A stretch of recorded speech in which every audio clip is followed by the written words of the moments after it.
नाम है तुम्हारा? आमना। आमना क्या करती है? हम्म? आमना पढ़ती? क्या पढ़ती है? आमना ने कितना अच्छा दुपट्टा पहना हुआ है, कलर इतना अच्छा। क्या करती हो?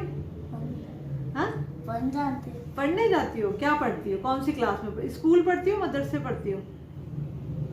अरे भाई पाती करो नाम पाती।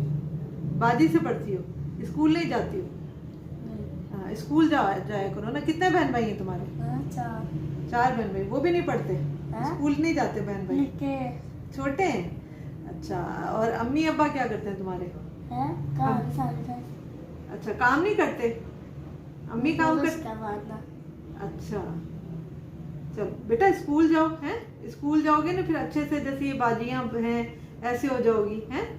पढ़ती हैं ना, ये जो पढ़ते हैं फिर अच्छे से हो जाते हैं, फिर अच्छा सा दुनिया में रहना आ जाता है, फिर कोई अच्छी नौकरी मिल जाती है ना? पढ़ोगे ना अच्छे से? बेटा पढ़ना है, पढ़ोगे तो फिर अच्छे अफसर बन जाओगी। टीचर देखिए कभी, स्कूल की टीचर जैसे होती है, मिस जैसे होती है, ऐसे मिस बन जाओगे, हैं? ठीक है, पढ़ना जाना है ना, स्कूल जाना?